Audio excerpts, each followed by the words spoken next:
चला, good afternoon. स्वागत सगळ्यांचं. मराठी व्याकरणावरचा कमीत कमी 2 प्रश्न येणारा घटक आपण घेऊ. जर तुम्ही पोलीस भरतीची तयारी करत असाल तर कमीत कमी 2 प्रश्न येतील. पण जर तुम्ही सरळ सेवेची तयारी करत असाल तर तिथे 2 ते 3 प्रश्न येतील. जर तुम्ही एमपीएससी ग्रुप बी ग्रुप सी ची तयारी करत असाल तर तिथे 3 प्रश्न 6 मार्काला आहे. एकूण 50 प्रश्न 100 मार्काला मराठीचे आहेत. तर ऑल डायरेक्ट रिक्रुटमेंट आम्ही ज्याला म्हणतो, म्हणजे सर्व सरळ सेवा भरती ज्याचे तुम्ही फॉर्म भरायलाच पाहिजे. 10वी 12वी डिग्री बेसवर खूप साऱ्या जागा निघतात. तलाठी, ग्रामसेवक, विस्तार अधिकारी, क्लर्क, समाज कल्याण, धर्मादाय आयुक्त, जिल्हा परिषद, महानगरपालिका, जलसंपदा विभाग, एवढ्या नोकऱ्या आहेत. इवन आरोग्य सेवक एक पोस्ट पाहिजे. आणि वर्ग 3ची एक पोस्टचा पगार सध्या 7व्या वेतन आयोगानुसार एक 50,000च्या आसपास जातो. लवकरच 8वा वेतन आयोग लागेल तेव्हा तो 78,80,000 90,000च्या आसपास पगार जाईल. आणि रिटायर होता जर आता तुम्ही लागले तर रिटायर होता एक 4-4.5 लाख रुपये तुमचा पगार तोपर्यंत झालेला असेल इमानदारीचा. वरचं मी काही बोलत नाही. तर त्याच्यासाठी कमीत कमी तुम्हाला एक पोस्ट काढणं गरजेचं आहे, जे एकदम सोपं काम आहे. समजा एखादा विद्यार्थी वर्षाला 10 फॉर्म भरतो. किती? 10 फॉर्म एका वर्षात वेगवेगळ्या परीक्षांचे. तर ऍटलिस्ट एक परीक्षा क्रॅक करणं हे त्याचं मूलभूत कर्तव्य आहे. आणि त्यासाठी सरळ सेवा का बरं म्हणतोय मी? कारण सरळ सेवेमध्ये सिलेबस बदलत नाही. 4 सेक्शन असतात 25-25चे. 25चं मराठी, 25चं इंग्लिश, 25 मिळून गणित बुद्धिमत्ता आणि 25चं जीके. फक्त पोलीस भरतीचा विचार केला तर तिथे इंग्लिश हा घटक कट केला आणि त्याच्या जागी बुद्धिमत्तेला सेपरेट 25 प्रश्न दिलेले आहेत. बाकी 25ला मराठी, 25ला गणित, 25 बुद्धिमत्ता आणि 25 जीके. त्यातलं मराठी हे जे 25 गुणांचं आहे, या 25 पैकी जवळपास 15 प्रश्न हे व्याकरणावर असणार आहे आणि 10 प्रश्न हे शब्दसंग्रहावर असणार आहे, ज्यामध्ये तुम्हाला समानार्थी शब्द, विरुद्धार्थी शब्द, म्हणी, वाक्प्रचार, शब्द समूहाबद्दल एक शब्द, जोड शब्द, विजोड शब्द, शुद्ध शब्द, अशुद्ध शब्द, धातुसाधित शब्द, जोडीनं येणारे शब्द, अलंकारिक शब्द, परिभाषिक शब्द, हे सगळं तुम्हाला विचारतात 10 मार्काला. आणि त्याचा अभ्यास कधी करतात? आय थिंक मी तुम्हाला सांगितलं नाही, सांगून देतो आता. त्याचा अभ्यास करत असतात रोज सकाळी उठल्यावर 30 मिनिटं. कधी करतात? रोज सकाळी उठल्यावर 30 मिनिटं त्याचा अभ्यास केला जातो. आणि जेव्हा तुम्ही त्याचा अभ्यास करता तेव्हा तुमच्या गोष्ट एक लक्षात येते की हा अभ्यास करत असताना करतात कसा. उदाहरणार्थ, एक तुमच्याकडे व्होकॅब्युलरीचं बुक असेल कुठलं तरी, तर काय करायचं? हे ते बुक आहे समजा तुमच्याकडे, कुठलं शब्द संग्रहासाठी पुस्तक वापरता तुम्ही, तर कुठलं वापरायला पाहिजे सांगतो. सुनील शेळगावकर सरांचं मराठी शब्दधन नावाचं पुस्तक आहे, किंवा दीपस्तंभ पब्लिकेशनचं मराठी शब्दधन नावाचं पुस्तक आहे, किंवा सचिन अतकरे सर माहित असतील तुम्हाला, तर त्यांचं सुद्धा मराठी व्होकॅब्युलरी आहेत. 50 रुपयात आहेत फक्त त्या, आणि PDF आहेत, सगळंच त्याच्यामध्ये दिलेलं आहे. ते घ्यायचं आणि सकाळी उठायचं. जर तुम्ही 5ला उठत असाल तर 5 ते 5:30, किंवा 7ला उठत असाल तर 7 ते 7:30. उठून काय करायचं? ते पुस्तक असं ओपन करायचं. काय निघाल्या? म्हणी. तर या 2 पानावर ज्या म्हणी दिसतात फक्त वाचायच्या. जसं शाळेतले मुलं वाचतात ना, तसं वाचायचं. बंद करायचं, परत उघडायचं. काय निघालं? वाक्प्रचार. काय निघाल्या? समानार्थी शब्द. काय निघालं? विरुद्धार्थी. असं 30 मिनिटं घड्याळ वेळ लावून फक्त वाचायचं. पाठ करायचं नाही. का पाठ करायचं नाही? कारण ते लक्षात राहत नाही. पण पेपरमध्ये जेव्हा तुम्ही जाणार तेव्हा तुम्हाला 4 पैकी 1 पर्याय बरोबर ओळखता येणार. तुम्ही असं पाठ करणे बघायचं. अनल म्हणजे काय? तर त्याचे 10-12 समानार्थी शब्द. आणि अनिल म्हणजे काय? तर त्याचे 10-12 समानार्थी शब्द. असं जर करत गेले तर तुमच्या काही लक्षात राहणार नाही. रोज सकाळी उठून 30 मिनिटं हे करायचं. कधीपर्यंत? जोपर्यंत तुमचं नाव अंतिम यादीत येत नाही. उदाहरणार्थ, तुम्ही पोलीस भरती करत असाल तर पोलीस भरती झाली, तुमचं ग्राउंड झालं, तुमचं लेखी झालं, आणि तुम्ही हे असं करणं बंद केलं तर तुम्ही संपले. जर तुमचं नाव त्या लिस्टमध्ये आलं तर मग हे बंद करायचं. पण जोपर्यंत फायनल रिझल्ट लागत नाही सर हे असं चालू करायचं. ही सगळ्यात सोपी पद्धत आहे. याला दिवसातून फक्त 30 मिनिटाचा वेळ द्यायचा असतो. 24 तासातला 30 मिनिट तुमचा गेला. मी 24 तासातले 8 तास वजा करतो, 16 तास उरले. 16-7 असले 30 मिनिटं तुमचे गेले, 15.5 तास उरले. आता जर तुम्ही सरळ सेवा इतर परीक्षांची तयारी करत असाल तर सेम 30 मिनिटं इंग्लिशची व्होकॅब्युलरी करायची. या शेड्यूलला अजिबात धक्का लागता कामा नये जोपर्यंत तुमचं नाव अंतिम यादीत येत नाही. रोज रात्री झोपायच्या आधी 1 तास, समजा तुम्ही 12ला झोपत असाल तर 10 ते 11 आणि 11 ते 12 इथे तुम्ही मॅथ्स घ्यायला पाहिजे, इथे रिझनिंग घ्यायला पाहिजे. या शेड्यूलला अजिबात धक्का लागता कामा नये जोपर्यंत तुमचं नाव अंतिम यादीत येत नाही. झोपायच्या 2 तास आधी. जर तुम्ही 9ला झोपत असाल तर 7 ते 9, जर तुम्ही 1 ला झोपत असाल तर 11 ते 1 गणित बुद्धिमत्ता सोडवलंच पाहिजे. कुठून सोडवायचं? तर जे काही रेफरन्स बुक तुमच्याकडे असतील, फास्ट ट्रॅक असेल सतीश वसे सरांचं किंवा सचिन ढवळे सरांचं किंवा संदीप बरगडे सरांचं किंवा कोकिळा प्रकाशांचं किंवा नितीन महालेचं कुठलंही जे काही पुस्तक असेल, एक चॅप्टर त्यातलं घ्यायचं. उदाहरणार्थ तुम्ही सरळ काळ काम वेग घेतलं तर त्यातलं फक्त 1 तास ते सोडून बघायचं. आणि किती छान आहे ते, त्याच्यात एक प्रकार सोडून दिलेला आहे आणि त्याच्या खाली 5-6 सोडवायला दिलेले आहेत. घड्याळ वेळ लावून हे करायचं. 2 तास हे झाले, 1 तास हे झाले, 3 तासाचं शेड्यूल लागलं सर तुमचं. रोज दुपारी 1 वाजल्यानंतर जेवण जेव्हा तुमचं होईल त्यानंतर तुम्ही पेपर रीडिंग करायला पाहिजे. अर्धा तास कुठला तरी दर्जेदार पेपर वाचला पाहिजे. लोकसत्ता तुम्ही वाचला पाहिजे, महाराष्ट्र टाइम्स तुम्ही वाचला पाहिजे, कुठला तरी 1-2 पैकी 1. सकाळ नाही वाचायचा, लोकमत नाही वाचायचा. बरं, हे जे पेपर वाचायचे यातलं पुणे टाइम्स अजिबात वाचायचं नाही. पुण्यात काय घडलं, धायरी फाट्यावर अपघात, धुऱ्याच्या बांधावरून वाद, माझ्याकडे का पाहिलं म्हणून विवाहितेचा डोळा फोडला, असं काही वाचायचं नाही. असलं काही वाचायचं नाही. फक्त पुण्यातलं मेन काहीच वाचायचं. पुण्यात काही हो, पुण्यात नरेंद्र मोदी साहेब जरी आले तरी वाचायचं नाही. फक्त मोदी साहेबांनी काय घोषणा केल्या, कुठले नवीन प्रकल्प आणले ते वाचायचे. त्याच्यावर परीक्षेत प्रश्न येतात. अर्धा तास व्होकॅब्युलरी, अर्धा तास पेपर रीडिंग करायचं आणि अर्धा तास एक दर्जेदार मासिक वाचायचं. आणि मी रिकमेंड करेल तुम्हाला पृथ्वी परिक्रमा एक मॅगझिन येतं किंवा तुमच्या सरळ सेवेसाठी ते बळीराम हावळे सरांचं पण काहीतरी एक पुस्तक असं कुठलं तरी एक मॅगझिन, ते रोज 1 तास वाचलंच पाहिजे तुम्ही. अर्धा तास पेपर म्हणजे 1 तास तुम्ही वेळ दिला करंट अफेअर्सला, 2 तास वेळ दिला मॅथ्स रिझनिंगला आणि 1 तास व्होकॅब्युलरीला. हे 4 तास फिक्स झाले 16 तासातले. उरले तुमचे 12 तास. या 12 तासामध्ये तुम्ही तुमचं पर्सनल लाईफला किती वेळ काढायचा, तर 4 तास. आणि उरलेला वेळ तुम्ही परत अभ्यासाला द्यायला पाहिजे. एवढं साधं सिंपल आहे. जर हे केलं तर तुम्हाला इथे 10 मार्काची गॅरंटी आहे. किती मार्काची? 10. उरले हे व्याकरणाचे 15 प्रश्न. तर या 15 प्रश्नापैकी अलंकार या टॉपिकवर कमीत कमी 2 जास्तीत जास्त 3 प्रश्न येतात. आणि यात शिकायचं काय असतं? मुख्य 3 गोष्टी. एक म्हणजे तुम्हाला विचारतात अलंकाराची व्याख्या. दुसरं तुम्हाला जे विचारलं जातं ते म्हणजे अलंकाराचे 2 मुख्य प्रकार. एक शब्दालंकार, एक अर्थालंकार. शब्दालंकाराला फक्त 3च पिल्लं होतात, पण अर्थालंकारला तर 22 पिल्लं होतात. त्यातले महत्वाचे 17 पिल्लं आहे. असे 17 आणि 3 20 अलंकार जवळपास मी तुम्हाला शिकवणार आहे. माझा स्वभावच आहे तसा, मी जास्त कधी शिकवतच नाही. किती प्रकार शिकायचे फक्त आपल्याला? 20. फक्त 20 प्रकार, जास्त नाही शिकू आपण. आणि या 20 प्रकारावर तुम्हाला 100, 200, 400% प्रश्न येणार आहे. आज मी कोणते कपडे घालून आलो? एक व्हाईट शर्ट आणि साधी एक ब्ल्यू जीन्स घालून आलो. तेजस म्हणतो की सर तुम्हाला हे कपडे सूट होत नाही. मी सांगतो ते कपडे घालून या. आणि मग तेजसनी उद्या येताना माझं सगळं कॉस्ट्युम डिझाईन, हेअरस्टाईल डिझाईन, चष्मा डिझाईन सगळं तेजस. आणि त्याने मला उद्या दिली घालायला जुन्या काळातली बेल बॉटम पिवळ्या रंगाची पॅन्ट आणि हिरव्या रंगाचं शर्ट. त्यात हे केस माझे गायब केले आणि हे वाढवले. एक असा मोठा असा चष्मा दिला आणि बूट असा लंबा दिला आणि एक जुन्या काळातली एक जुनी सायकल दिली. त्याच्यावर मी यायला निघालो. पण त्याची एक अट होती, सायकल चालवत यायचं नाही, लोटत यायचं. फ्रॉम DSK टू धायरी फाटा. मला सांगा लोक मला थांबू थांबू बघतील की नाही रस्त्याने येणार आहे? चला हा काय प्रकार आहे? का? कारण ते वस्त्र, तो बूट, तो चष्मा, ती हेअरस्टाईल ही माझ्या शरीराला शोभा आणते. शोभा आणणे याचे 2 अर्थ आहे. पण मराठीत एक प्रकार आहे, एकाच शब्दाचे निरनिराळे अर्थ आणि निरनिराळ्या शब्दाचा एक अर्थ. इथे शोभा आणणे याचा अर्थ आहे ते चांगलं दिसत नाही. पण आता दिवाळी आहे, घराला रंगरंगोटी केली, मस्त तोरण लावलं, फुलं लावले, तर त्यांनी घराला शोभा आली. आता या शोभा आणणे याचा अर्थ आहे चांगलं दिसतं. असंच मानवी शरीराला शोभा आणणाऱ्या काही गोष्टी आहेत. कोणकोणत्या आहेत? खास करून महिलांसाठी दागदागिने, साज शृंगार. मी मराठा समाजाचा आहे. आमच्या समाजामध्ये लग्न जेव्हा असतं ना सर, तेव्हा हे जे मंगल कार्यालय आहे हे 90% आमच्या बायकांनी भरलेलं असतं आणि 10% आम्ही पुरुष असतो. फक्त मराठ्यांच्या लग्नात कुठेही जातो मी, पुरुष कमी असतात, आमच्या बायाच पुढे असतात सगळ्या.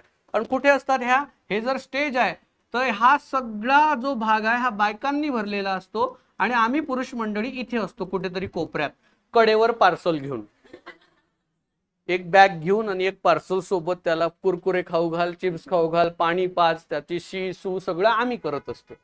आणि आमच्या ज्या महिला आहेत त्या दागदागिने, साज शृंगार, छानपैकी केश रचना, कपडे वगैरे पेहराव घालून त्या लग्नात येतात. आणि इथे बसतात आणि इथून बसतात आपलं पार्सल कुठे आहे, आपलं पार्सल इन द सेन्स आपला नवरा, आणि आम्ही इथे राहून उभं असतो, आम्ही बघतो आपली कुठे आहे. बरं, सगळ्या सारख्याच वाटतात. असं नाही की ही सुंदर आहे ती कमी, असं नाही, एक से बडकर एक. तुम्हाला खरं सांगतो, लग्न आणि मोबाईल ह्या दोन गोष्टी अशा आहेत की थोडे दिवस थांबलो असतो तर मार्केटमध्ये एक नवं पीस आलं असतं. जसं आयफोन 17 प्रो आला, त्याच्या आधी 16 होता, त्याच्या आधी 15 होता. असं वाटतं थोडे दिवस थांबलो असतो तर जरा अजून चांगलं मॉडेल भेटलं असतं, नवीन भेटलं असतं, नवीन फीचर्स असते, मजबूत टिकाऊ दणकट भेटलं असतं. खरं आहे की सर? आपण समदुःखी असू, तुमचं झालंय ना? हा, येस, आपण समदुःखी आहे. येस, शादी का लड्डू जो खाए वो पछताए, जो ना खाए वो भी पछताए. खास करून प्रेमात पडणाऱ्या मुलांना ही गोष्ट सुद्धा तशीच लागू होते. एखाद्या वेळेस एखादा मुलगा एखाद्या मुलीच्या प्रेमात पडतो आणि नंतर त्याला कळतं वर्गात हिच्यापेक्षा दुसरी चांगली आहे, पण आता ही हालू नाही देत. बरोबर ना? म्हणजे हिला जेलस फील होते, जर होते ना, असं होते, कधी कधी होत असतं. किंवा मुलाच्या बाबतीत आणि मुलीच्या बाबतीत हे सेम लागू आहे. तर हे दागदागिने, कपडे हे मानवी शरीराला शोभा आणतात, सेम भाषेला सुद्धा शोभा आणणाऱ्या काही गोष्टी आहेत.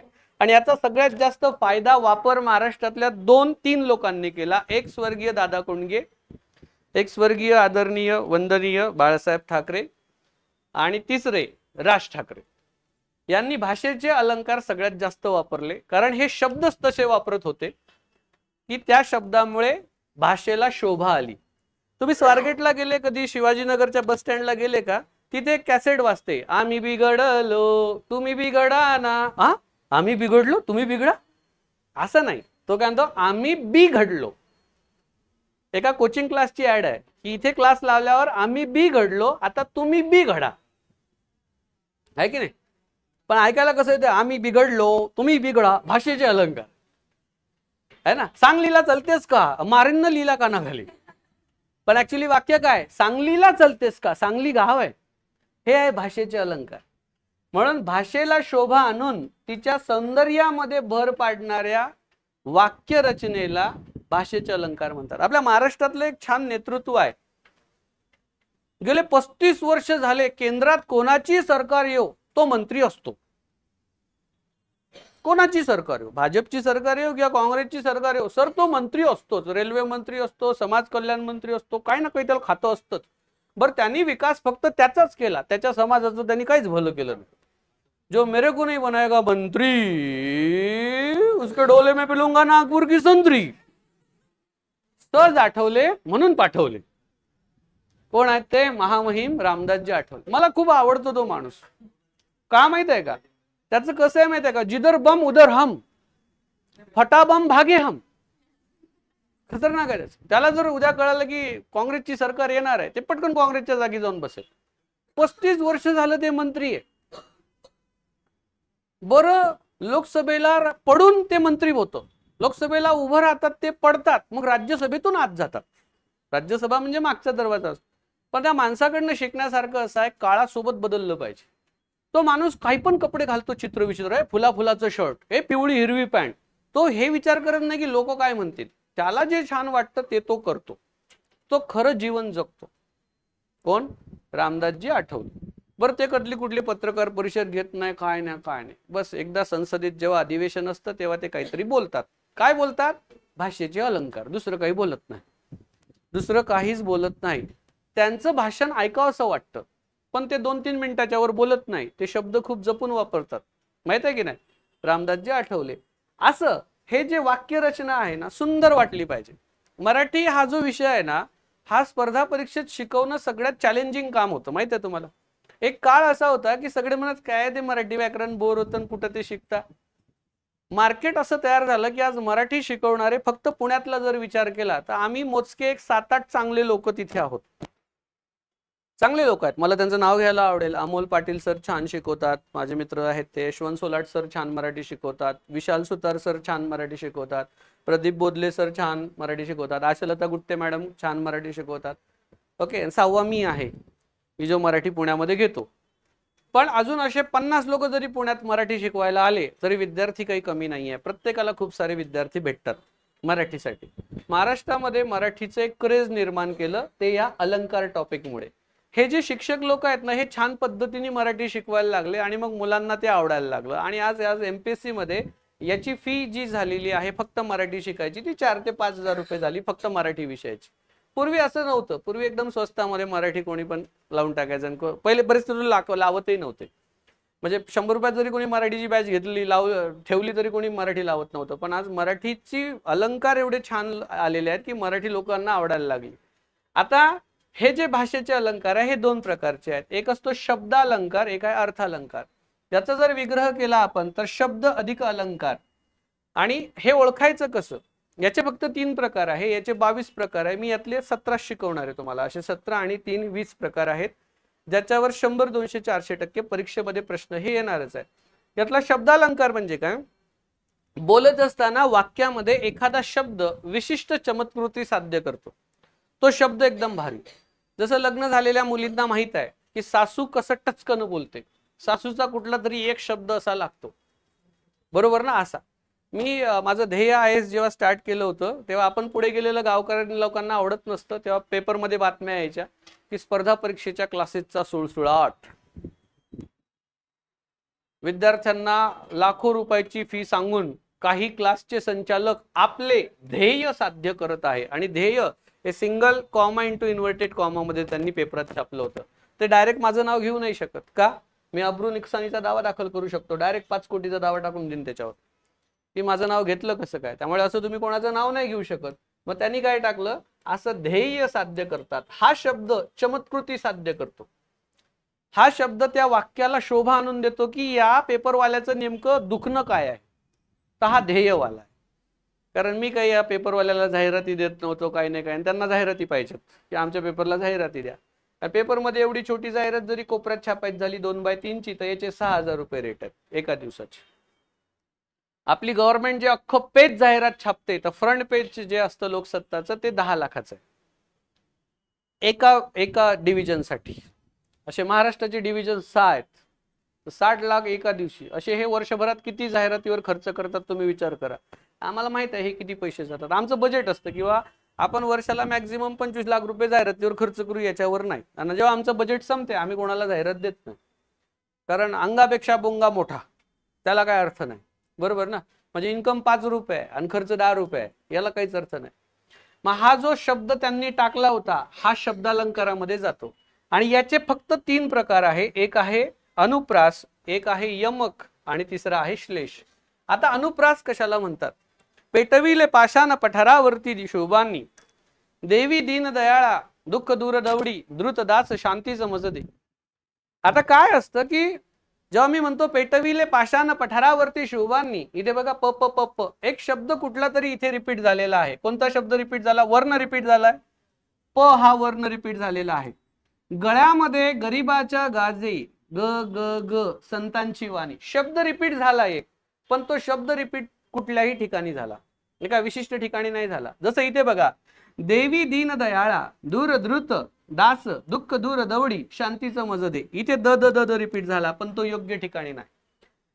पण वाचत असताना कसं वाटतं, पेटविले पाषाण पठारावरती शोभांनी, असं लय भारी वाटतं. गळ्यामध्ये गरीबाच्या गाजे संतांची वाणी. किंवा असं जर मी म्हटलं, देवी दीन दयाळा दूर द्रुत दास दुःख दूर दवडी शांतीचं मज दे, मग असं द द द रिपीट झालं पण ते कुठेही रिपीट झालंय, ते योग्य ठिकाणी नाही. तेव्हा अनुप्रास अलंकार होतो. याच्या बरोबर विरुद्ध यमक अलंकार आहे. कसा, उदाहरणार्थ जर मी असं म्हटलं तुम्हाला, सदा सर्वदा योग तुझा घडावा, घडावा सगळ्यात शेवटी आलं, तुझे कारणी देह माझा पडावा. आता हे मुलं खतरनाक आहे, यांना येतच नाही आहे ना. यांनी मराठी खास करून लहान मुलांनी वाट लावली. ते काय म्हणतात, तुझे कारणी देव माझा पडावा, देव तुझा काल पडीन. जसं गणपतीची आरती सुख करता दुःख हरता आहे, हे उलट म्हणतात. हे म्हणतात सुख हरता आणि दुःख करता, दुःख काल करेल तो. आपल्याला येतच नाही ना. आता इथे जेव्हा मी म्हणतो सदा सर्वदा योग तुझा घडावा, तुझे कारणी देह माझा पडावा, उपेक्षू नको गुणवंता अनंता, रघुनायका मागणेची आता. अनंत आणि आता एकत्र आलं. यम काय? जसं इथे बघा, सुसंगती सदा घडो, सुजन वाक्य कानी पडो, कलंक मतीचा जडो, विषय सर्वथा नावडो. शब्द आलंय पण एका विशिष्ट ठिकाणी आलं. वाक्यात येत असताना, कवितेमध्ये येत असताना, चरणामध्ये येत असताना ते विशिष्ट ठिकाणी आलं. जसं इथे जर मी म्हटलं तर ते इथे आलंय, इथे आलंय, जडो आणि नावडो. किंवा हे उदाहरण घ्या, मना सज्जना भक्त पंथेसी जावे, तरी श्री हरी पाविजे तो स्वभाव. बरं इथे अशा उभ्या रेष का दिल्या? बरं या वाक्यात आता हे मी दिलंय, ऍक्च्युली हे असं काहीच नसतं का? मराठीमध्ये विरामचिन्ह नाहीच आहेत, पण विरामचिन्ह नावाचा चॅप्टर आहे, ज्याला तुम्ही पूर्ण विराम म्हणता, ज्याला तुम्ही स्वल्प विराम म्हणता, ज्याला तुम्ही एकेरी अवतरण चिन्ह म्हणता, ज्याला तुम्ही प्रश्नचिन्ह म्हणता, ज्याला तुम्ही उद्गारवाचक चिन्ह म्हणता, ज्याला तुम्ही संयोग चिन्ह म्हणता, ज्याला तुम्ही दुहेरी अवतरण चिन्ह म्हणता, वगैरे वगैरे वगैरे. हे मराठीत नाहीच आहे. मराठीत असं काही नव्हतं. हे इंग्लिश भाषेमध्ये. याला काय म्हणतात? फुल stop, comma, comma into inverted comma, question mark, explanation. हे कशात आहे? इंग्लिशमध्ये. मराठीत असं काही नव्हतं. तुम्ही बघा ना, पहिले काय होतं? पहिले असं होतं, सुसंगती सदा घडो उभी रेष, सुजन वाक्य कानी पडो दोन उभी रेष, कलंक मतीचा झडो उभी रेष, विषय सर्वथा नावडो, नंतर एक. म्हणजे एक कडवं पूर्ण झालं. बरोबर ना? बरोबर ना? आता तुम्ही हरिपाठ घ्या, कुठलाही हरिपाठ मधलं घ्या. काय? देवाची द्वारी तेने मुक्तिचारी, हरिमुखे म्हणा पुण्याची गणना. शेवटी काय येतं? कंप्लीट जेव्हा होतं तेव्हा असं, जेव्हा दुसरं कंप्लीट होतं कडवं तेव्हा असं, जेव्हा तिसरं कंप्लीट होतं तेव्हा असं. मराठीत विरामचिन्ह नव्हतीच मुळात, ती आपण इंग्रजी भाषेतून घेतली. आणि याच्यावर तुम्हाला प्रश्न येतो की विरामचिन्ह मराठीत हे खालीलपैकी कोणत्या भाषेतून घेतली? आणि पहिलं ऑप्शन असतं तमिळ, दुसरं पारशी, तिसरं अरबी, चौथं इंग्रजी. शब्दसिद्धी नावाचा टॉपिक आहे तुम्हाला, आणि मग त्याच्यावरचे कुठलेही चार तुम्हाला ऑप्शन देऊ शकतात. ते कानडी आहे, अरबी आहे, तेलुगू आहे, तमिळ आहे, कन्नड आहे, काय पण देऊ शकतात. तसं तुम्हाला विचारतात विठ्ठल हा शब्द खालीलपैकी कोणत्या भाषेतून आला? विठ्ठल. तंबाखू हा शब्द कोणत्या भाषेतून आला? तर शब्दसिद्धी. एखादा शब्द कसा सिद्ध होतो त्याला शब्दसिद्धी म्हणतात. तर विठ्ठल हा शब्द कुठून आला असेल? लॉजिक लावायचं फक्त. विठ्ठल कुठे आहे? पंढरपूरला. पंढरपूर कोणत्या जिल्ह्यात आहे? सोलापूर. सोलापूर जिल्ह्यात कोणते लोक जास्त आहेत? कर्नाटकी, कन्नड लोक आहेत तिथे सगळे. तुम्ही जर सोलापूर जिल्ह्यात गेले तर बॉलिवूडचे पिक्चर फार कमी लागतात तिथे, साऊथचे लागतात. म्हणून त्यांचं गाणं काय? कानडा विठ्ठला तुझे रूप रे. कानडा विठ्ठला म्हणतात का? तो शब्दच कन्नड मधनं आलेला आहे, तर आपला नाही आहे तो. आपला शब्द पांडुरंग आहे. काय नाव आहे आपला शब्द? पांडुरंग. मग तुम्हाला येतो देशी शब्द ओळखा. मग देशी शब्द तुम्ही मला सांगा. दगड हा देशी शब्द आहे की गोटा देशी शब्द आहे की धोंडा देशी शब्द आहे? हा, आता बदला. पहिले दगड, मग गोटा, मग धोंडा. चालल्या. अजून एक आहे, मी देत नाही कारण तुम्ही त्यालाही होच म्हणसाल. हा बस, अजून काहीतरी सांगतो मी, लगेच काहीतरी म्हणसाल हे असं काहीतरी आहे. हा, आणि हा शब्द कुठला आहे मग? पत्थर के सनम. हा, लगेच हिंदी. आणि ऑप्शन देतो ना मी तुम्हाला, फारसी, अरबी, उर्दू आणि हिंदी. आता हा चारी मधला वाटतो, कारण उर्दू मध्ये पत्थर म्हणतात, फारसी मध्ये सुद्धा म्हणतात, अरबी मध्ये सुद्धा म्हणतात आणि हिंदी मध्ये सुद्धा म्हणतात. मग यासाठी तुम्हाला तो शब्द कसा सिद्ध झाला हे माहित पाहिजे, जे शब्द सिद्धीमध्ये आहे. Come to the point. यमक अलंकार काय सांगतो की नाद निर्माण होतो. नादचा अर्थ आहे रिदम. रिदम निर्माण झालं पाहिजे. आणि सहसा हे कुठे असतं? एखाद्या कवितेमध्ये. तरुण मुलं हे सहसा लवकर पोस्ट काढतात, नाही तर कवी तरी होतात. कवी कोण होतो? जो प्रेमात पडतो. बरोबर ना? मी कॉलेजमध्ये असताना पण मी कविता करायचो. हा, करायचो. पण मी अशा कविता करायचो की समोरच्याला ते टोमणे लागायचे अशी. म्हणजे फिश पॉन्ड नावाचा कार्यक्रम असतो कॉलेजमध्ये, तुम्हाला माहित आहे ना? जे टीम लीडर असतात, जे क्लासचे रिप्रेझेंटेटिव्ह असतात, CR वगैरे, कॉलेज रिप्रेझेंटेटिव्ह असतात वगैरे, त्यांना मी पाठवायचो. सर मी काय पाठवलं होतं माहिती आहे का? एक मुलगी होती जी अँकरिंग करत होती, फायनल इयर वाली होती आणि मी फर्स्ट इयर वाला होतो. मला आवडायची ती. शेवटी ताई आहे ना, मोठी आहे ना, 3 वर्ष. असं काय तुमच्या डोक्यात घाण आहे? विचार शुद्ध ठेवा रे. मी सांगतो, एवढं स्पष्ट बोलतोय की ती फायनल इयरची होती, मी फर्स्ट इयर वाला होतो. मी म्हटलं, आणि फिश पॉन्ड टाकतात माहिती आहे तुम्हाला, कागदावर लिहून चिठ्ठी टाकायची, मग ते उचलून वाचतात. फक्त त्याच्यावर नाव नसतं कोणी लिहिलं, पण कोणासाठी लिहिलं ते असतं. मग लिहिलं होतं की हा फिश पॉन्ड आहे, या मुलीसाठी फायनल इयरची आहे जी अँकरिंग करत आहे. आणि एकदम छान होतं, वाचणारा दुसरा असतो. ते असं होतं, दुरून पाहिलं तर दिसते रीना रॉय. रीना रॉय त्या काळातली एक हिरोईन होती भारी, माहित आहे ना. शीशा हो या दिल हो आखिर टूट जाता है, आशा पिक्चर मधली ती हिरोईन रीना रॉय भारी होती. रीना रॉय नाव आहे तिचं. दुरून पाहिलं तर दिसते रीना रॉय. वाह तर करा, वाह वाह वाह. इर्शाद इर्शाद अर्ज किया है, अर्ज किया है. दुरून पाहिलं तर दिसते रीना रॉय आणि जवळून पाहिलं तर दिसते 4 लेकराची माय. तुम्हाला सांगतो सर, ती पुढच्याच मिनिटाला ढसाढसा रडत स्टेज सोडून चालली गेली. कारण हा अपमान होता. यमक अलंकार अपमान करतो, याला म्हणतात शालजोडे मारणे. याला काय म्हणतात? कवितेमध्ये हे असतं, खास करून कवितेच्या चरणात असतं. ती चमत्कृती आहे. उदाहरणार्थ बघा, मी एक कविता लिहिली होती जी की यमक अलंकारामध्ये आहे. मी लिहिली सर, हे माझं प्रोडक्ट आहे हा, आणि माझ्या प्रोडक्टचं मी श्रेय घेतो. आजकाल लोक काय करतात, कोणीतरी छान ड्रॉइंग काढतं. माझ्या बहिणीला सवय होती, माझी मोठी बहीण छान ड्रॉइंग काढायची, लहान येऊन खाली सही मारायची. समोरच्याला काय वाटतं, हिनी बनवलं काय ते, पण बनवलं कोणी? मोठीनी. तर असं होतं. कॉलेजचं नाव आहे जाऊ द्या गडे तुम्ही असेच करता. यमक अलंकाराचं उदाहरण आहे. हे तुम्हाला पुस्तकात कुठेच दिसणार नाही, कारण ते सचिन सरांनी लिहिलंय. काय कवितेचं शीर्षक? आलोक. आलोकच ना. जाऊ द्या गडे तुम्ही असेच करता. आणि सुरू झाली कविता. आम्ही कॉलेजात जायचो तेव्हा तुम्ही पण कॉलेजात जायचे. आम्ही एका बाकावर बसायचो तेव्हा तुम्ही पण एका बाकावर बसायचे. आम्ही तुमच्याकडे पाहून हसायचो, तुम्ही दुसरीकडेच पाहून हसायचे. जाऊ द्या गड्या तुम्ही असेच करायचे. या दोघींना बरं नाही का? अहो अहो काय होते बेटा? सफोकेशन होते.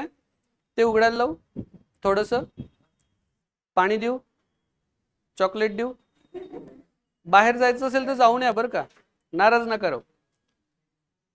आम्ही बागेत जायचो तेव्हा तुम्ही पण बागेत जायचे. यमक अलंकार आहे. आम्ही एक गुलाबाचं फुल तोडायचो, तुम्ही पण एक गुलाबाचं फुल तोडायचे. आम्ही ते फुल तुम्हाला द्यायचो, तुम्ही ते फुल दुसऱ्यालाच द्यायचे. जाऊ द्याकडे तुम्ही असेच करायचे. आम्ही तुमच्या गल्लीमध्ये यायचो तेव्हा तुम्ही गच्चीवर उभे असायचे. लागलं सर इथे. आम्ही तुमच्या गल्लीत यायचो तेव्हा तुम्ही गच्चीवर उभे असायच्या. आम्ही तुम्हाला पाहून इशारे करायचो, तुम्ही दुसऱ्याला पाहून इशारे करायच्या. जाऊ द्या गड्या तुम्ही अशाच करायच्या. आणि शेवटचं वाक्य कडवं खूप छान आहे, तुम्हाला खूप आवडेल शेवटचं कडवं. आम्ही बाजारात जायचो. ऐक तू माझ्याकडेच बघ. आम्ही आंघोळ करून आलोय मी.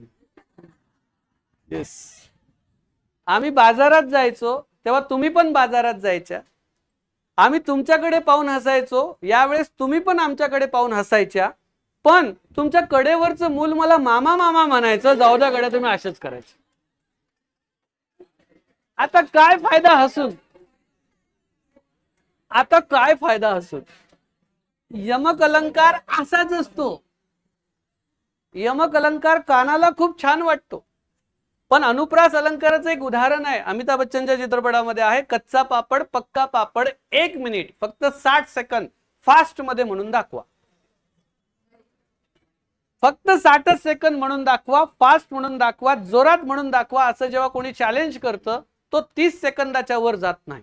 बघा म्हणून दाखवत तुम्हाला. मी तो हुशार आहे, माझा तर अनुभव आहे, माझ्याकडे प्रॅक्टिस आहे, तरी चुकतो. बघा कच्चा पापड पक्का पापड, कच्चा पापड पक्का पापड, कच्चा पापड पकडा पापड येऊन जातं मध्येच येऊन जातं. ते का? कारण तो अनुप्रास अलंकार आहे. कच्चा पापड जर नॉनस्टॉप म्हटलं तर यमक अलंकार होईल. मध्ये तो ब्रेक होतो कुठेतरी, म्हणजे तो अनुप्रास मध्ये जातो. सलग जर आला तर यमक, आणि जर चुकला तर अनुप्रास. मग दोघातला फरक कळाला. तिसरा प्रकार आहे श्लेष. श्लेषचा अर्थ आहे आलिंगन मारणे किंवा मिठी मारणे. आता इथे आपल्याला मिठी मारायची आहे. मिठी कोण मारतं? 2 लोक. एक तर ते 2 शब्द असतील किंवा ते 2 वाक्य असतील. एक छान वाक्य आहे. श्रीकृष्ण नवरा मी नवरी आणि शिशुपाल नवरा मी नवरी. तुम्ही सांगा आगाऊ यार, नवरी आगाऊ आहे. हा नवरा असला तरी चालतो आणि तो नवरा असला तरी चालतो. वाचताना तसंच वाटतं. काय? श्रीकृष्ण नवरा मी नवरी आणि शिशुपाल नवरा मी नवरी. पण पहिल्या वाक्यातले नवरी म्हणजे काय? वधू. की जर भगवान श्रीकृष्ण जर नवरदेव व्हायला तयार असतील तर मी नवरी व्हायला तयार आहे. पण जर शिशुपाल नवरदेव व्हायला तयार असेल तर मी न वरी मी त्याला वरणार नाही. म्हणजे एकच शब्द दोन वेगवेगळ्या वाक्यात दोन वेगवेगळ्या अर्थांनी एकमेकांना मिठी मारतो, आलिंगन देतो, त्याला म्हणतात श्लेष. श्लेष हा शब्दालंकार आहे, तो अर्थालंकारही आहे का, तो अर्थ सुद्धा प्रकट करतो. आणि मुळात श्लेषचा अर्थ काय होतो, एकाच शब्दाला दोन अर्थांची मिठी. आता एक उदाहरण बघा. आमचा आलोक खूप चांगला मुलगा आहे. मला म्हणतो, मी बऱ्याच मुलांना विचारतो वर्गातल्या, अरे तुमचं नाव घेऊ का, नाव घेऊ का, नाही म्हणतात. पण आलोक एवढा चांगला की म्हणतो सर माझं नाव घेतलं तरी चालते. आणि मग आलोकनी सैराट पिक्चर मधला तो सीन केला. कोणता सीन, ती मंदिरात जाते आणि हा तिच्या चपलीवर गुलाबाचं फुल ठेवतो. हाही गेला धायरेश्वर मंदिरामध्ये, बरोबर. आजकाल तरुण पिढी धायरेश्वर मंदिरात खूप जाते आहे ना. त्यांना माहित नाही की धायरेश्वर मंदिराच्या बाजूलाच मी राहतो, माहित नाही. आणि मी तिथे जातच असतो कारण बाजूलाच मंदिर आहे, घराच्या बाजूला. कुठे राहतो ते नाही सांगत, जवळ राहतो.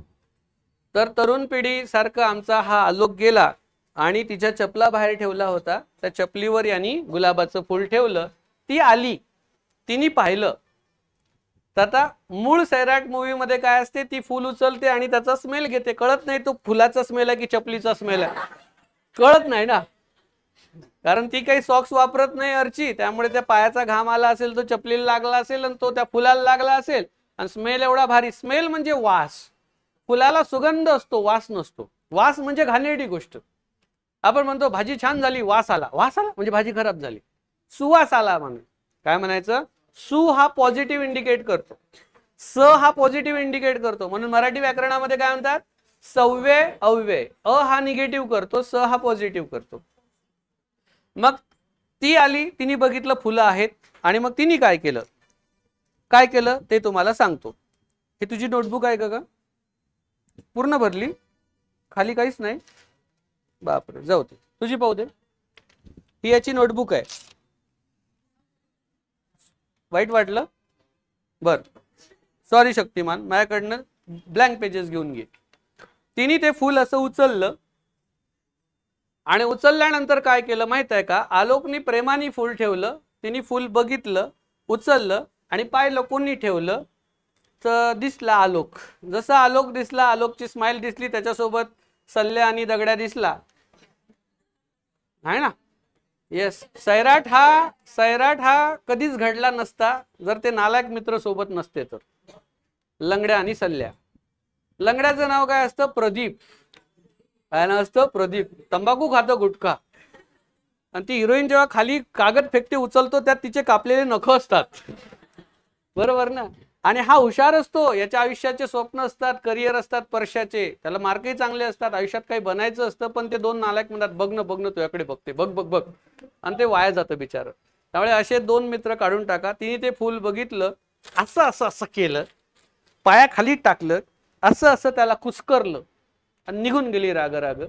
नंतर आमचा आलोक आला, त्यांनी ते फुल उचललं आणि आमचा आलोक काय म्हणतो, कुस्करली जरी ती तू सुमने. काय म्हणतो तो, कुस्करली जरी तू ती सुमने, तरी अर्पिली होती ती मी सुमने. तर पहिल्या वाक्यातलं सुमन म्हणजे फूल. कुस्करलं जरी तू ते सुमन, ते फूल तू कुस्करून जरी टाकलं तरी मी अर्पिली होती ती सुमने, मी तुला ती चांगल्या मनाने अर्पिली होती. एकच शब्द दोन वेगवेगळ्या वाक्यात दोन वेगवेगळ्या अर्थांनी मिठी मारतो, आलिंगन देतो, याला श्लेष अलंकार म्हणतात. कुठला अलंकार म्हणतात, श्लेष अलंकार म्हणतात. आलोकचं म्हणणं होतं, जर तुला नव्हतं घ्यायचं फुल तर कुस्करायची काही गरज नाही, ऍज इट इज वापस देती. मी अर्चीला दिलं असतं, दुसरी कोण आहे तिच्या सोबतची मैत्रीण, कोणाला तर दिलं असतं ना. हा आजकाल हे मुलींचं आजकाल खूप चुकते सर. तुम्ही पेपर वाचत असाल, न्यूज बघत असाल, यांना आवडत नाही ना, आई वडील जबरदस्तीने लग्न लावतात. सांगायचं ना मला पटत नाही. इव्हन लग्न झाल्यावर नवऱ्याला सांगायचं की बाबा माझं पटत नाही, माझं बाहेर काहीतरी आहे. ह्या डायरेक्ट मर्डरच करतात ना, मारूनच टाकतात ह्या आजकाल. मग त्या आजकाल या घटना एवढ्या घडतात सर, मी रात्री लवकर असा जागाच असतो. काय खरं, बायकोनी उशी घेऊन माझं तोंड ना दाबाव. बरोबर. काहीच खरं नाही, काहीच खरं नाही. मी चेक करतो रोज उषा व्यवस्थित आहे ना, सगळं आहे ना बाबा. मध्ये 2 मुली असतात तरी मध्ये, आणि ते 2 पार्सल ते जागेच असतात आमचे, ते आमचे सीसीटीव्ही कॅमेरे आहेत. जोपर्यंत आईबाप झोपत नाही ते लेकरं झोपत नाहीत, ते लक्ष ठेवत असतात. अरे झालं हे कधी मारतीन एकमेकांना, काही खरं नाही. आणि ते पण आजकाल ते रील्स बघतात ना, फुल पुष्करलं एकच शब्द. आता हे बघा, याचे 2 प्रकार आहे, एक सभंग आणि एक अभंग. सभंग म्हणजे भंगासहित, आणि अभंग म्हणजे भंग न करताही कळतं. उदाहरणार्थ तुकोबाचे अभंग. तुकोबाचे अभंग किती छान आहे बघा ना. सुंदर ते उभे विटे करकटेवरी, कट म्हणजे कंबर, करकटेवरी तुळशी हार गळा, कासे पितांबर, पितांबर म्हणजे पिवळं, आणि कासे म्हणजे कमरेला, कासे पितांबर. काय पुढे काय, आवडे निरंतर मकर कुंडले तळपती श्रवणी, आणि कंठी कस्तुभमणी विराजित. किती छान आहे. कुठलंही फोड न करता अभंग करतात आपल्याला. इवन ते सुद्धा घ्या आपल्या संत ज्ञानेश्वरांचे अभंग, त्यातही कळतं. देवाची ये द्वारी उभा क्षण भरी, एक क्षण फक्त तिथे थांब, तेने मुक्तिचारी हरिमुखे म्हणा पुण्याची गणना, फोड न करताही. फोड न, इवन आपला हनुमान चालीसा घ्या, फोड न करताही कळतं. मला सांगा, रामाचा सगळ्यात प्रिय कोण, हनुमान की लक्ष्मण? हनुमान की लक्ष्मण? सुदामा रामाच्या स्टोरीत येत नाही, तो कृष्णाच्या स्टोरीत आहे. आमचं सगळ्यात मोठं दुर्भाग्य काय माहितीये का दीदी, आम्ही हिंदू धर्मात जन्माला येऊनही आम्हाला हिंदू धर्म कळला नाही. सगळ्यात मोठं दुर्भाग्य आहे. ना आम्ही कधी गीता वाचली, ना कधी आम्ही ते रामायण वाचलं, ना महाभारत वाचलं. फक्त कोणी जय श्रीराम घोषणा दिलं की आम्ही बावळट सारखे जातो तिथे. पण आम्हाला राम कळला नाही कधी, आम्हाला राम कळला नाही. रामासारखा राम. म्हणून ह्या ज्या मुली आहेत यांचं जेव्हा लग्न जुळायचं असतं तेव्हा म्हणतात, माझा पती मला प्रभू रामचंद्रासारखा पाहिजे, पण कॉलेज मित्र मात्र कृष्णासारखा पाहिजे. का बरं पती रामासारखा पाहिजे? एक पत्नीव्रता. आणि आमचे भगवान श्रीकृष्ण म्हणजे 16,108, त्यातल्या मुख्य 3 रुक्मिणी, सत्यभामा आणि जामवंती. आणि त्याची स्टोरीज खूप वेगळी आहे. आमच्या भगवान कृष्णाची स्टोरी खूप वेगळी आहे. तुम्हाला कदाचित माहित असेल नसेल, पण आमचा भगवान कृष्ण एवढा भारी आहे ना, त्याला त्यांनी नाव काय दिलं? माया. काय नाव दिलं? माया. हे आमचे भगवान कृष्ण.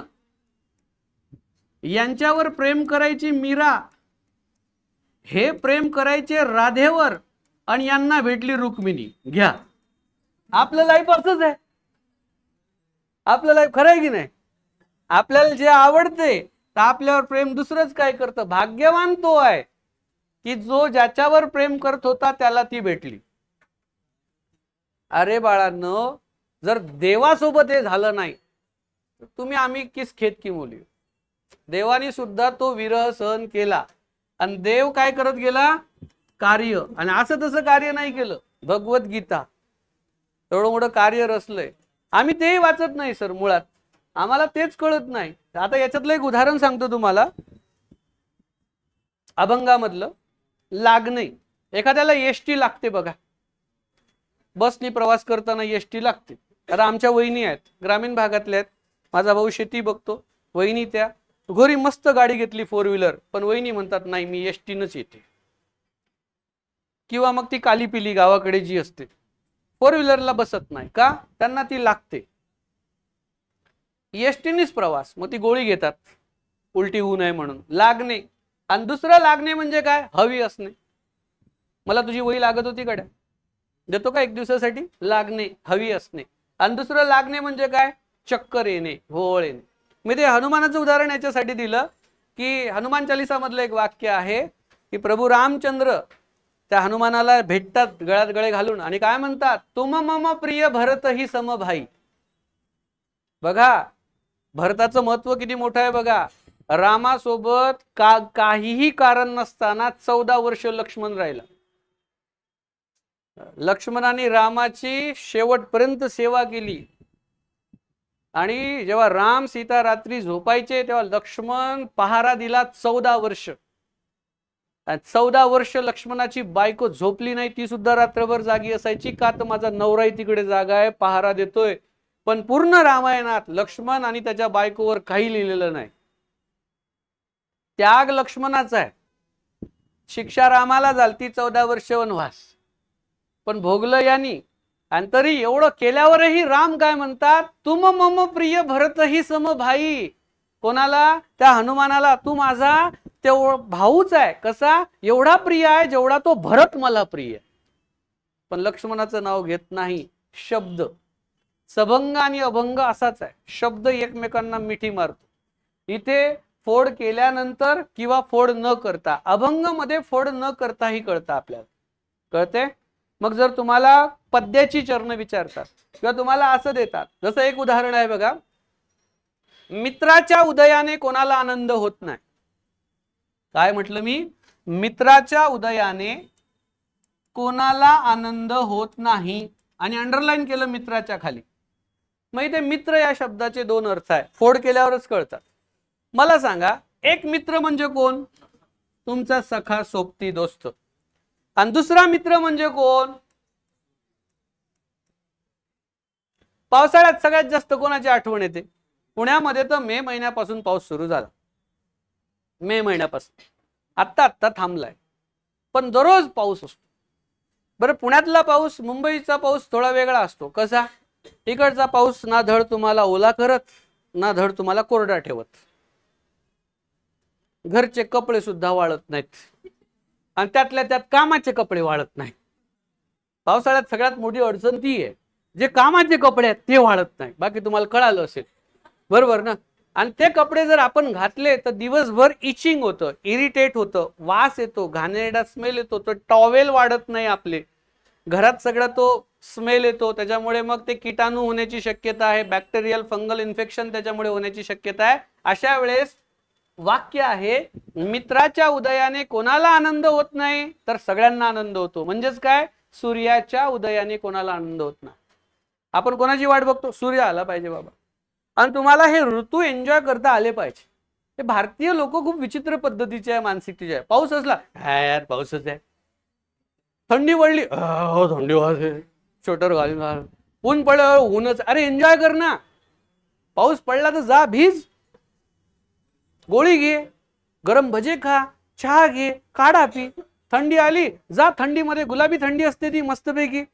उन्हाळा आला, आईस्क्रीम खा, ज्यूस पी, एन्जॉय करायचं ना. नाही, उन्हात जाऊ नये, पावसात भिजू नये. म्हणून हे शहरात राहणारे लोकांचे जे मुलं आहे, मुली आहेत, ते काटक नाही आहेत.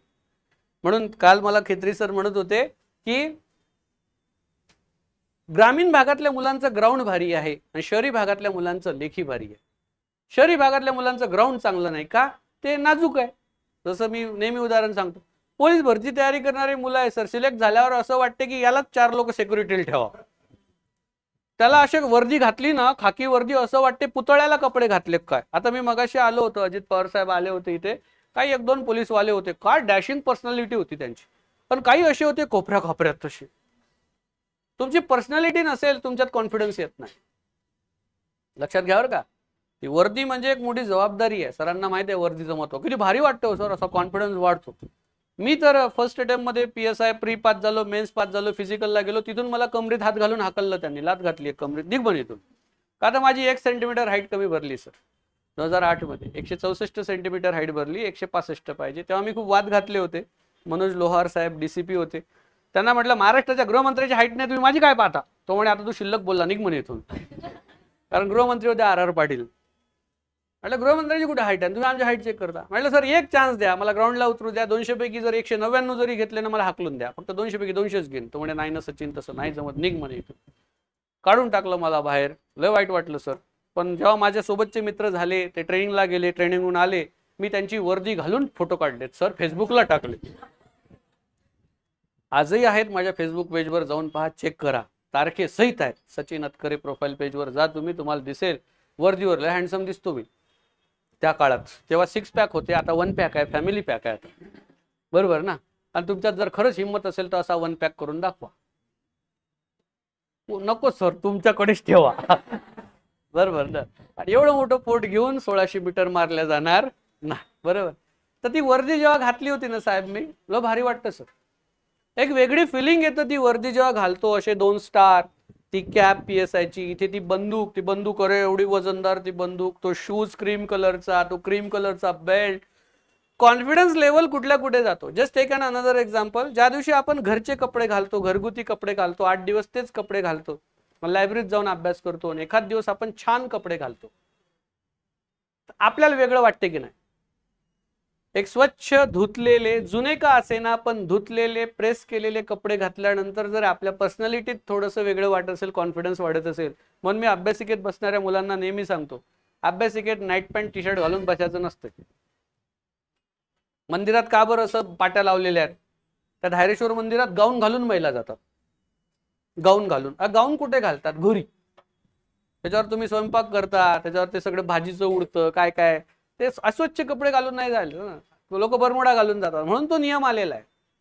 एक चांगले साफ सुथरे कपडे आपण घातलेले असावे. रोज तुम्ही इथे जे येताना क्लासमध्ये, जुने का असेना पण कपडे छान धुतलेले, इस्त्री केलेले, एक छानसा कुठला तरी छोटा का असेना परफ्यूम महाग तुम्हाला जात असेल, छोटंसं 30-40 रुपयाचं अत्तर, असं एक असावं. अत्तर ह्या राहू ग्रहाला हे करतो, अट्रॅक्ट करत असतो, वेल्थ अट्रॅक्ट करतो. म्हणून श्रीमंत मारवाडी लोक बघा, कापसाचा असा बोळा घेतात आणि इथे लावतात, त्यांना छान अत्तर. असं स्मेल ना छान वाटतं ना. एखादा आलं कोणी असं, बसनी प्रवास करावा PMTनी, नाकात असं वाटते, नाकातले केस जळले आपल्या. त्यात हे लोक पाणी पित नाहीत, त्यामुळे हवा प्रदूषण करतात अख्ख्या बसमध्ये. बरोबर आहे ना. जो व्यक्ती खूप छान पाणी पितो, छान राहतो, त्याला छान वाटतं. सर बरोबर आहे की नाही? होतं म्हणा रे. येस. इथे 3 प्रकार आपले झालेत. मित्राच्या उदयाने कोणास आनंद होत नाही. मित्र म्हणजे सखा आणि मित्र म्हणजे. आता हा जो पुढचा प्रकार आहे अर्थालंकार, ते 545 होतं का? आता हा जो पुढचा प्रकार आहे अर्थालंकार, यामध्ये आपल्याला 2 गोष्टीवर काम करायचं आहे, शिकायचं आहे. 545 होतं ना त्याच्यामध्ये. एक अर्थालंकाराचा प्रकार शिकत असताना 2 गोष्टी महत्वाच्या आहेत, त्या आपल्याला शिकायच्या आहेत. मी 1 मिनिटाचा ब्रेक घेऊ फक्त. येस. आपला जो पुढचा व्हिडिओ आहे त्याच्यामध्ये आपण अर्थालंकार बघणार आहोत. ज्या विद्यार्थ्यांनी पहिला पार्ट बघितला नाही त्यांनी हा दुसरा पार्ट अजिबात बघू नका. पहिला पार्ट शिवाय दुसरा पार्ट तुम्हाला समजणार नाही, त्यामुळे दुसरा पार्ट हा बघायच्या आधी पहिला पार्ट. हे सिरियसली मी सगळे टाकलेले आहेत, जवळपास 100 व्हिडिओ सिरियसली टाकले. तुम्ही ऍप ओपन केल्यानंतर असं अजिबात करू नका की मी लिंग वचन बघितलं आणि मग डायरेक्ट प्रयोग बघतो. नाही, लिंग वचन विभक्ती सामान्य रूप सलग शिकायचे असतात. नाम सर्वनाम विशेषण क्रियापद हे टॉपिक सरळ शिकायचे असतात. क्रिया विशेषण अव्यय, शब्दयोगी अव्यय, उभयान्वयी अव्यय, केवलप्रयोगी अव्यय सरळ शिकायचे असतात. जेव्हा वाक्याच्या प्रकाराकडे जातो तेव्हा वाक्याचे प्रकार, वाक्य संश्लेषण, वाक्य पृथक्करण आणि व्याकरण चालवणं सलग शिकायचं असतात. सेम अलंकारामध्ये सुद्धा आपल्याला ह्या गोष्टी सलग शिकायच्या आहेत, जसं जसं मी सांगतो. पुढच्या व्हिडिओमध्ये आपण अलंकार भाग 2 घेणार आहोत.